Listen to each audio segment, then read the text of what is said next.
অধিকাংশ ছেলেরা বিবিরে নিয়ে গরম ভাত খায়। ছেলে মেয়েদেরকে কত ভালোবাসো, বুড়া মা বুড়া বাবা ঘরের মধ্যে কত কষ্ট করে আলাদা করে দিছো আব্বা মারে। রাসূলুল্লাহ তার দুধ মাকে কত সম্মান করেছে, আর আমার ভাইরা মাকে মেরে ঘর থেকে বাইর করে দেয়।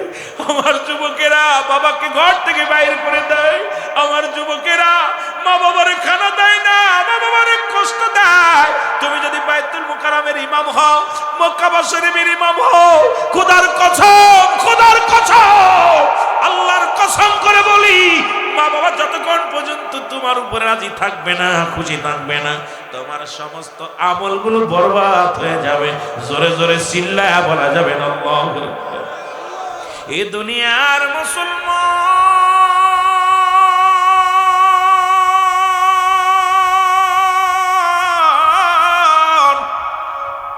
এই পৃথিবীর মধ্যে বাবাই জানে সন্তানের লাশ কত বাড়ির,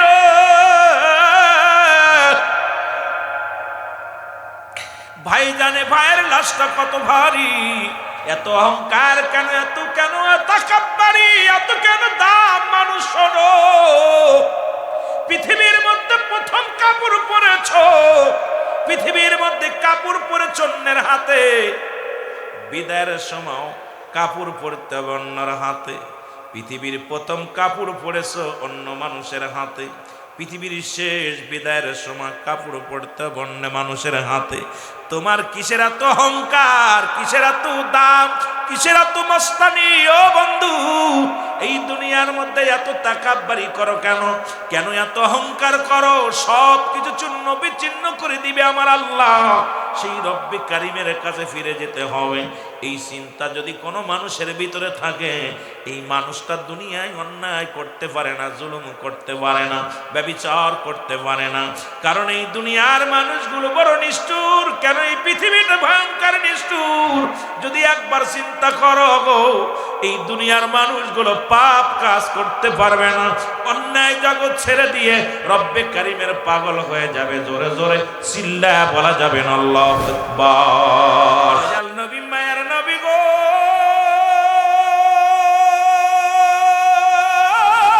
নবী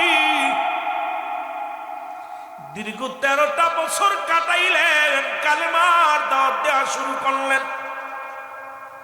নবী আমার গো, মক্কার মানুষেরা বড় কষ্ট দেয় রাহমাতুল লিল আলামিনকে। কত পাথরের আঘাত, কত নির্যাতন, কত কষ্ট নবীর দেয়। রহমতের নবী রে চোখের পানি ফেলা কান্দে। কারণ আল্লাহ বলেন, হাবিব এই দুনিয়ার মধ্যে আপনারে পাঠাইলাম উম্মতের কান্ডারি করে। নবী কয়, হায়াতি খায়রুল লাকুম, আমার হায়াতের জিন্দেগিটা আমার উম্মতের জন্য কল্যাণ স্বরূপ গো। আমার নবী কয়, উম্মতিরা রে, এই দুনিয়ার মধ্যে আমি নবী আগমন করলাম, আমার উম্মতের সঙ্গে চলাফেরা করলাম, উম্মতের সঙ্গে কথাবার্তা বলেছি। আমার উম্মতিরা আমাকে পায়া বড় ধন্য। জোরে জোরে চিল্লায় বলা যাবে না মারহাবা। আবার নবী কয়, দুনিয়া থেকে চলে গেলাম, বিদায় নিলাম, ওয়াফাতি খায়রুল লাকুম। নবী কয়, মামায়াতি খায়রুল লাকুম। ওলামা একরাম যারা আছেন দিলের কান্ডা লাগা শোনো, নবীজি বলে, আমার ওয়াফাতটা আমার উম্মতের জন্য কল্যাণ স্বরূপ গো। এই দুনিয়া থেকে বিদায় নিলাম আমার উম্মতের জন্য। আমার উম্মতিরা যখন কোনো ভালো কর্ম করে, এই যে দান দিয়ান করলেন, আমার নবী বড় খুশি হয়ে গেছে রে। এই যে মাহফিল সাজাইলেন, নবী বড় খুশি হয়ে যায়।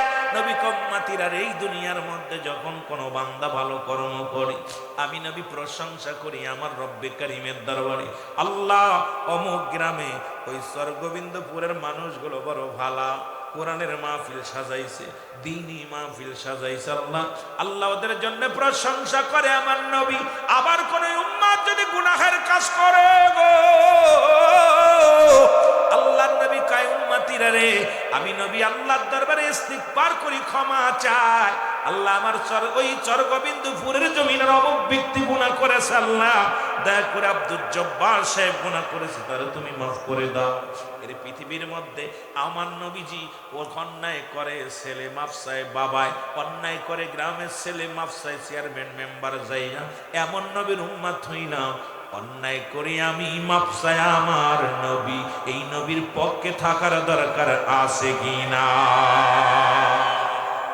নবী আমার হিজরত করে মক্কা থেকে মদিনায় চলে গেলেন।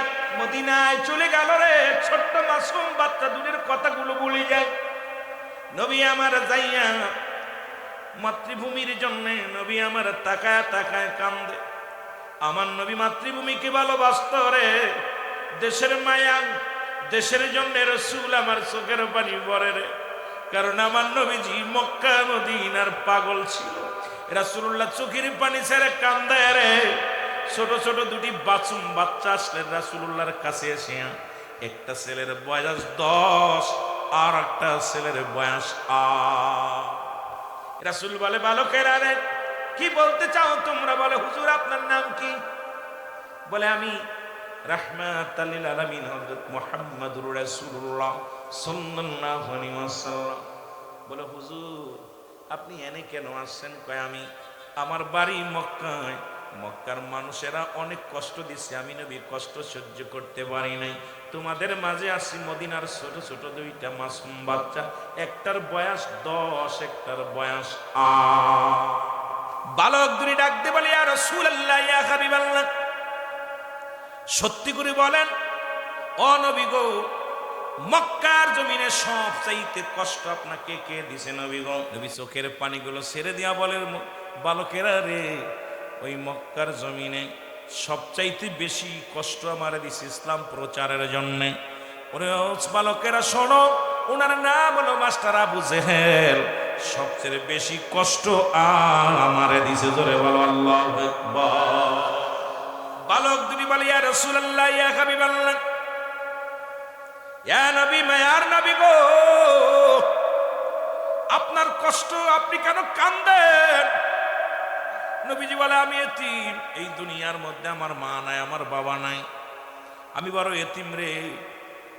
বালক দুটিও কান্দে, নবীও কান্দে।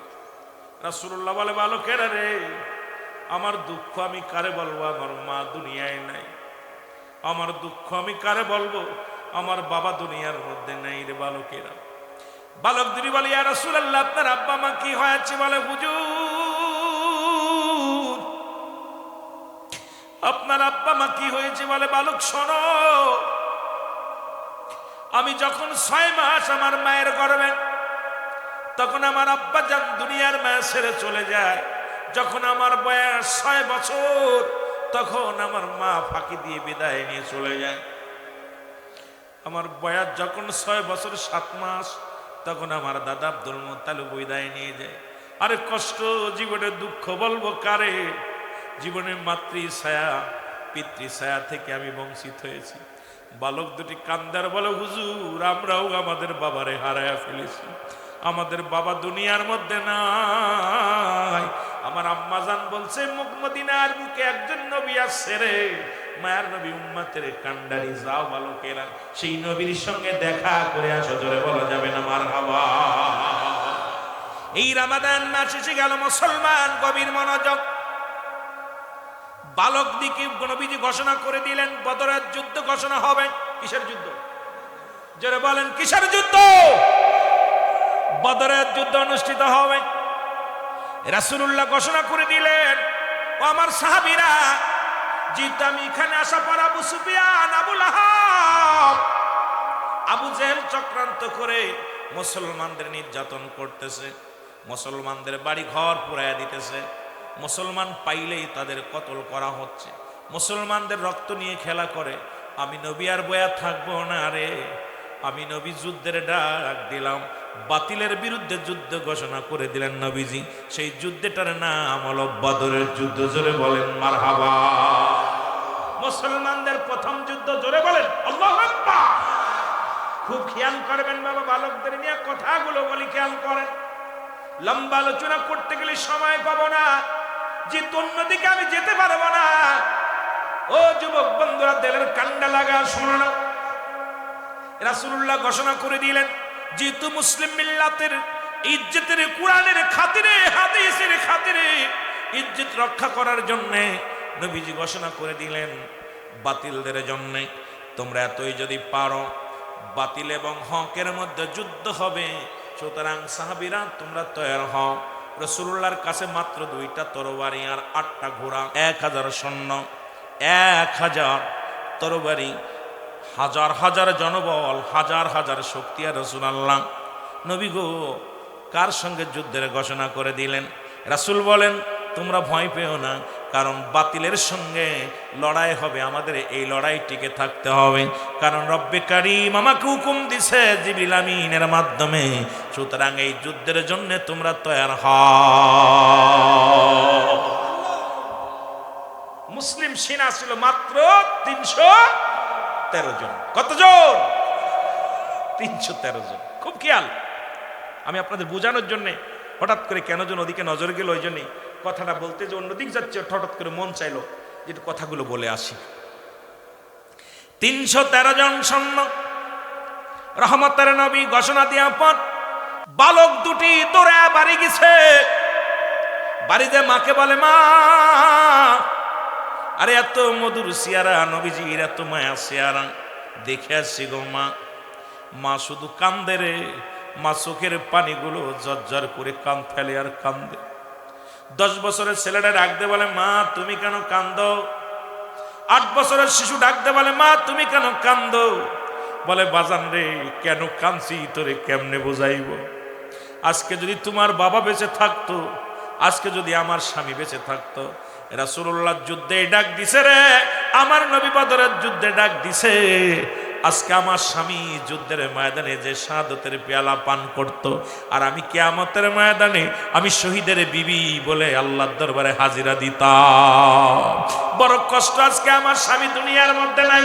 আজকে যদি তোমার বাবা বেঁচে থাকতো। রহমতের নবী যুদ্ধের ডাক দিছে, সেনাপতি নিবে।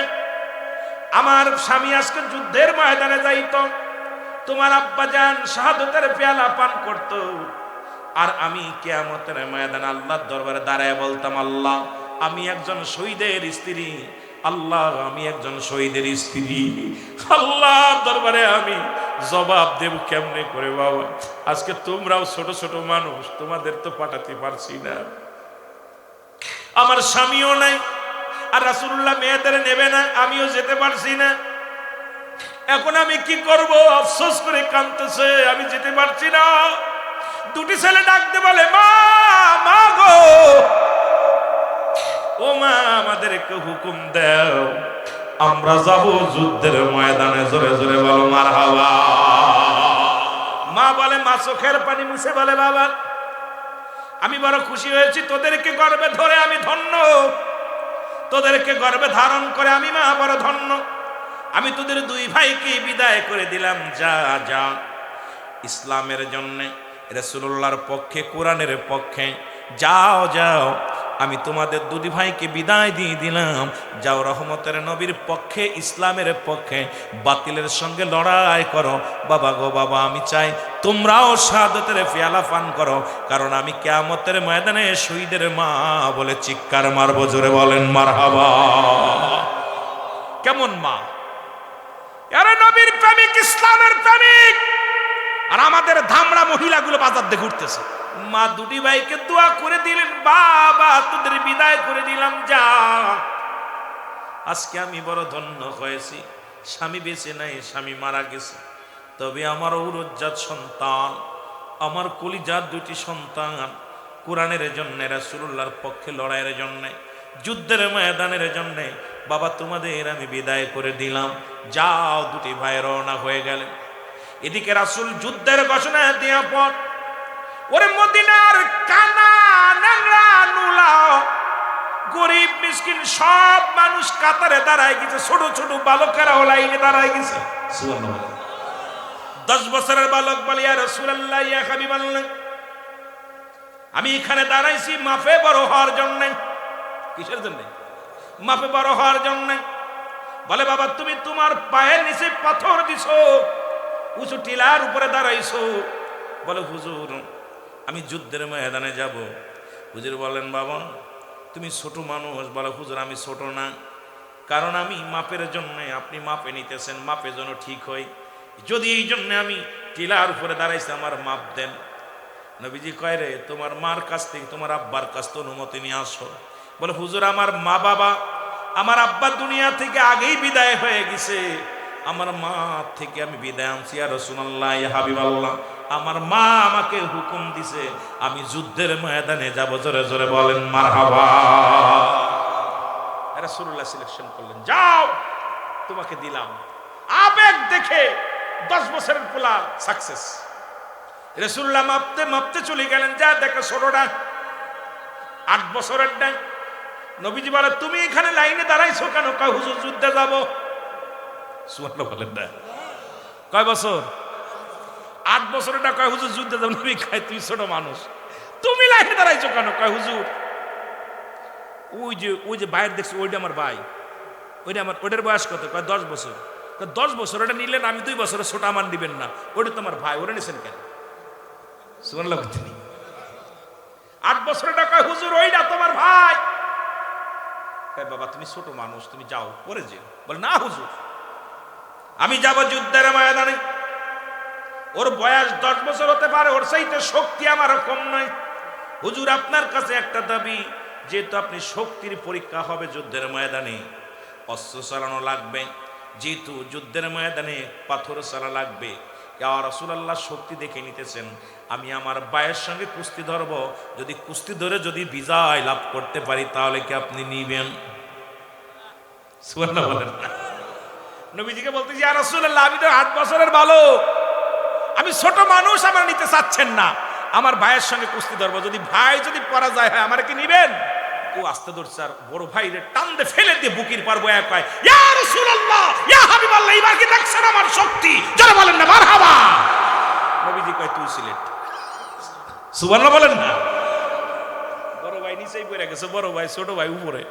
হুজুর কয় তুই সিলেট যা। 2 ভাইরে নিয়া যুদ্ধের ময়দানে 2 ভাই হাসি খুশিতে নিয়ে, হাসি খুশি 2 ভাই যুক্তি করে আমরা খালি আবু জেহেলরে মারবো, নবীরে কষ্ট দিছে, অন্য কারোর মারবো না। কারে মারবো? জোরে বলেন কারে মারবো?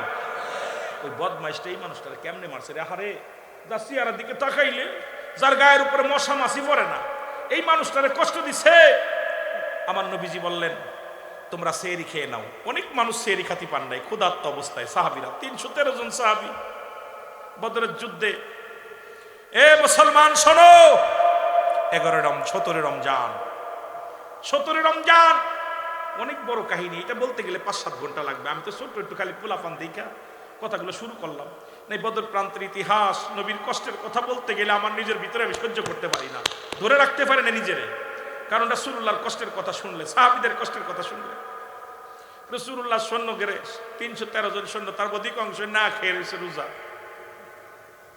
রাসূলুল্লাহ বলছে তোমরা কে কে খাইছো? সেহরি পাই নাই, অনেকে খুরমা খাইছে, একটু পানি খেয়ে রোজা রয়েছে।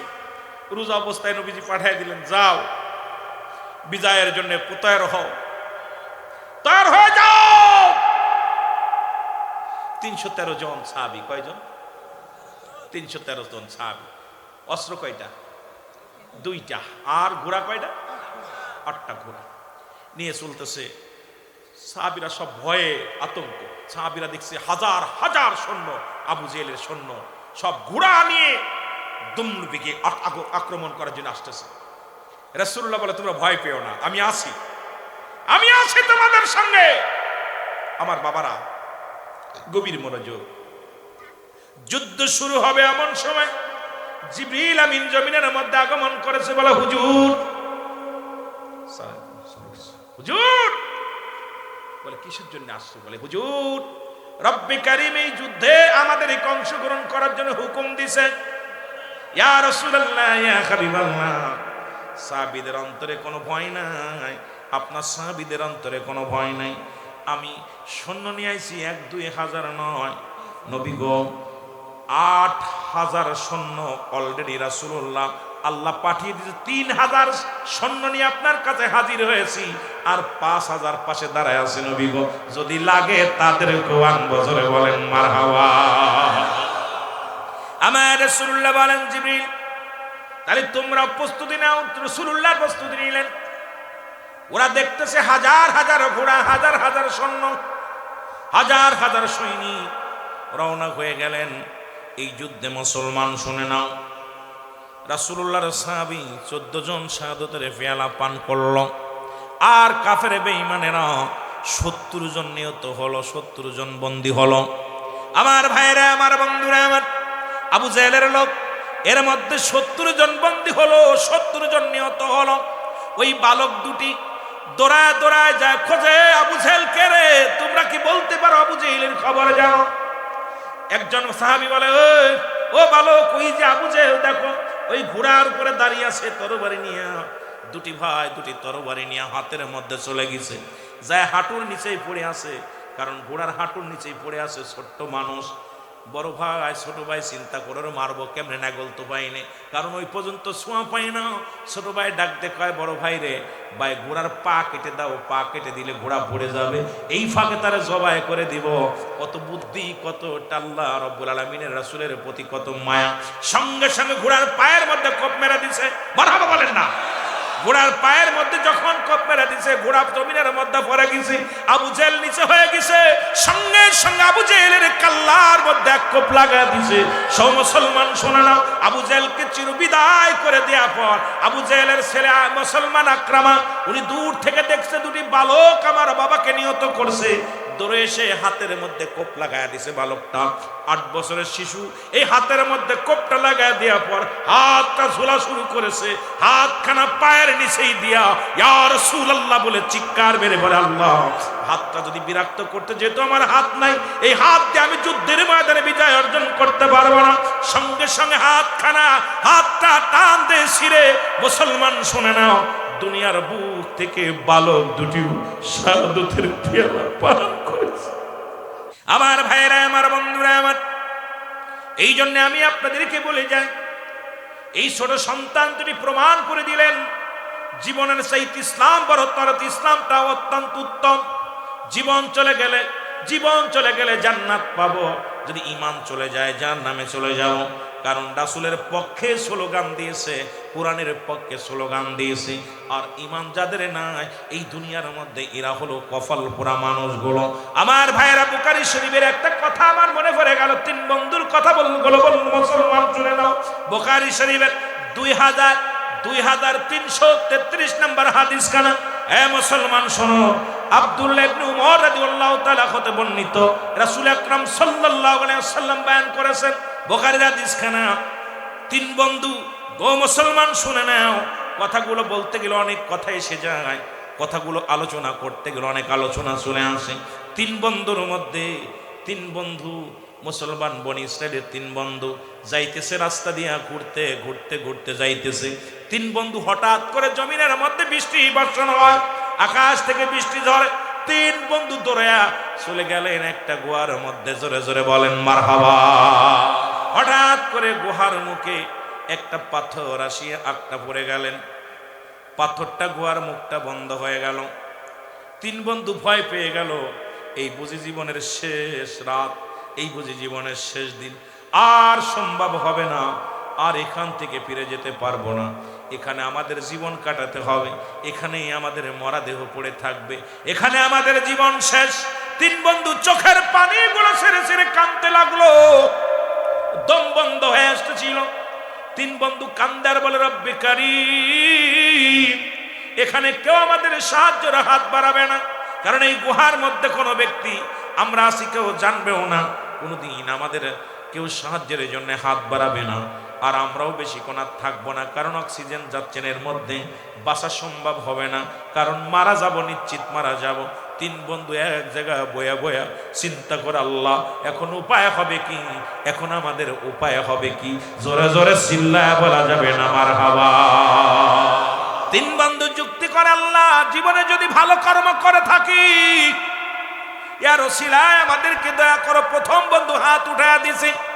চিন্তা করে আদম নবী দোয়া করেছিল, আমার সাথে পড়েন, রব্বানা জালামনা আনফুসানা ওয়া ইল্লাম তাগফির লানা ওয়া তারহামনা লানাকুনান্না মিনাল এই দোয়াটা করছিল কে? জোরে বলেন কার দোয়া? আরো জোরে বলেন কার? আদম নবী বলে রব্বানা জালামনি, আমার আল্লাহ আমি জালিমদের অন্তর্ভুক্ত হয়ে গেছি, আমারে তুমি ক্ষমা করো। পৃথিবীর মুখ থেকে যদি কোনো মুফতি যদি বলে আদম নবী জালিম, তার ঈমান চলে যাবে। অথচ আদম আলাইহিস সালাম নিজেই বলছে আল্লাহ আমি জালিমদের অন্তর্ভুক্ত হয়ে গেছি, আমারে তুমি ক্ষমা করে দাও। বলেন রব্বানা জালামনা আনফুসানা ওয়া ইল্লাম তাগফির লানা ওয়া তারহামনা লানাকুনান্না মিনাল খাসিরিন। এবার ইউনূস আলাইহিস সালাম নিজেও বলছে, আমার সাথে বলেন লা ইলাহা ইল্লা আনতা সুবহানাকা ইন্নী কুনতু মিনাজ জালিমিন।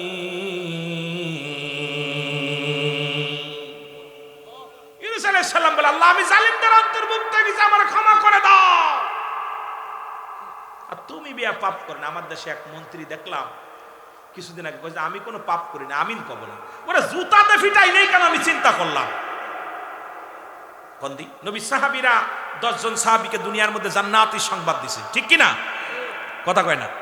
আবু বকর ফিল জান্নাতি, উমর ফিল জান্নাতি, উসমান, সব আলী, এরকম 10 জন সাহাবীর নাম ঘোষণা করছেন নবীজি। তারাও কাঁদছে আল্লাহ আমাকে মাফ করো, কবর জগৎটা যেন শান্তি হয়, কবর জগৎটা যেন সুখী হয়। আর আমার দেশের মন্ত্রী দাড়ি নাই মুখে বান্দরের মতো চাইছে রইছে, সে কয় যে আমি জীবনে আমিন কব না। বন্ধুগণ আমার শুনেন না, দেলের কান্ডা লাগা শোনো। প্রথম বন্ধু দোয়া করে রব্বে কারীম আমার জীবনে আমি কোনোদিন ভালো কর্ম ভালো মতো করি না, তবে একটা ভালো কর্ম করেছিলাম। আল্লাহ আমি বকরির ব্যবসা করতাম, বকরি পালন করতাম, আমি আমার মা বাবারে না খাওয়া জীবনে কোনোদিন খাই নাই।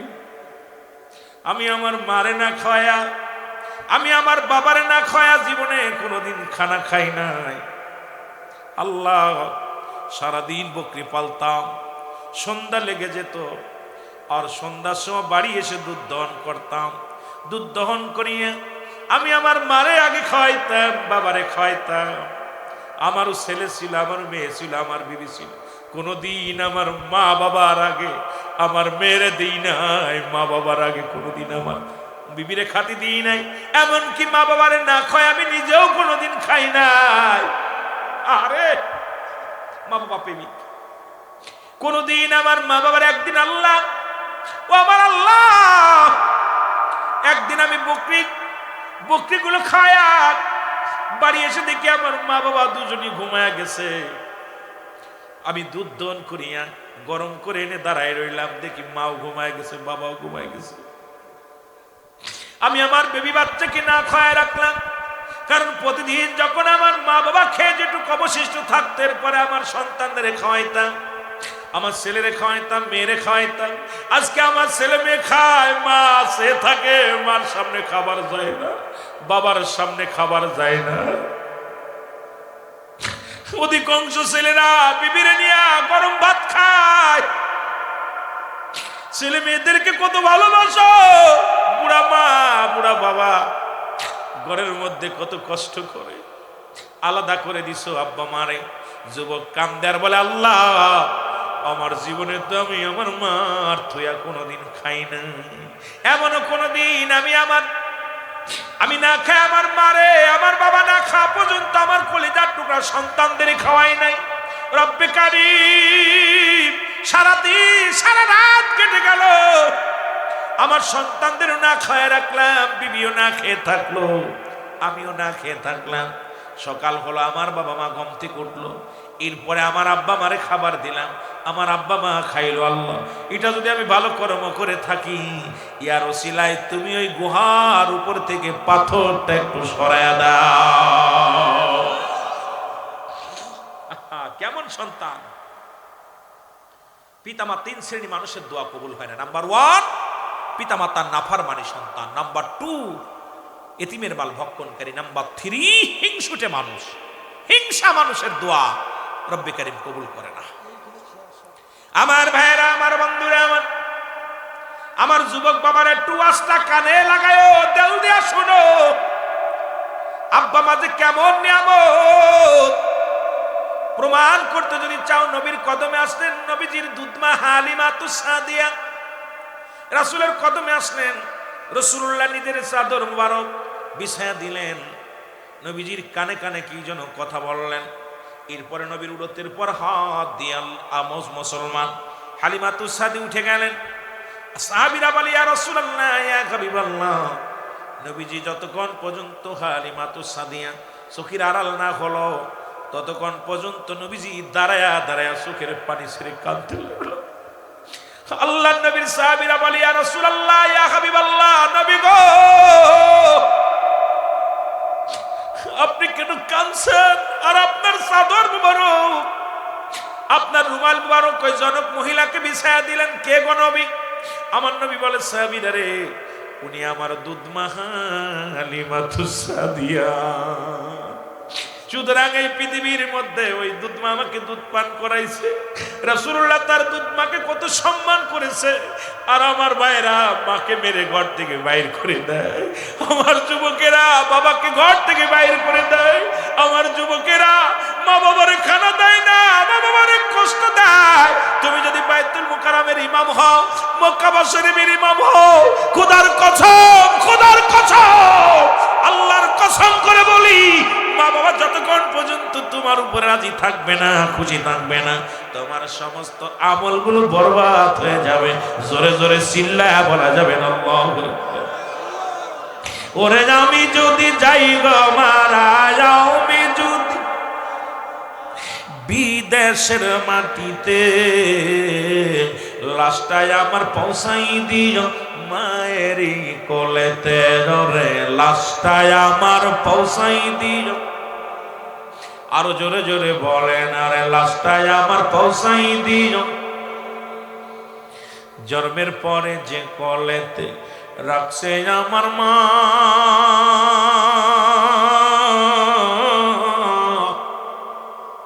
সেই মারে না দেখাই আমায় দাফন দিও না, আমায় দাফন দিও না।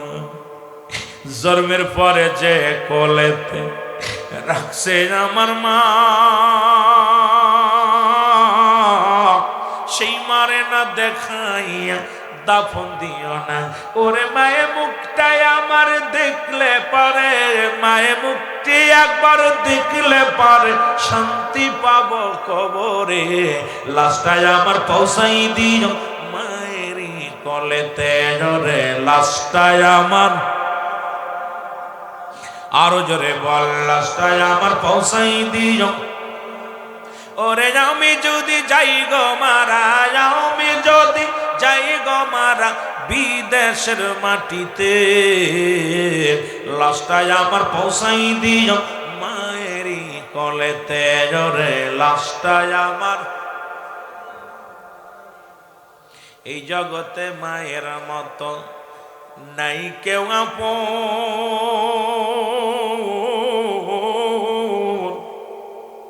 এই জগতে বাবার মতো নাই কেউ আপন। সেই মা বাবার না দেখায়া ও ভাই তোরা দিস না রে কাফন, আমায় দিস না রে।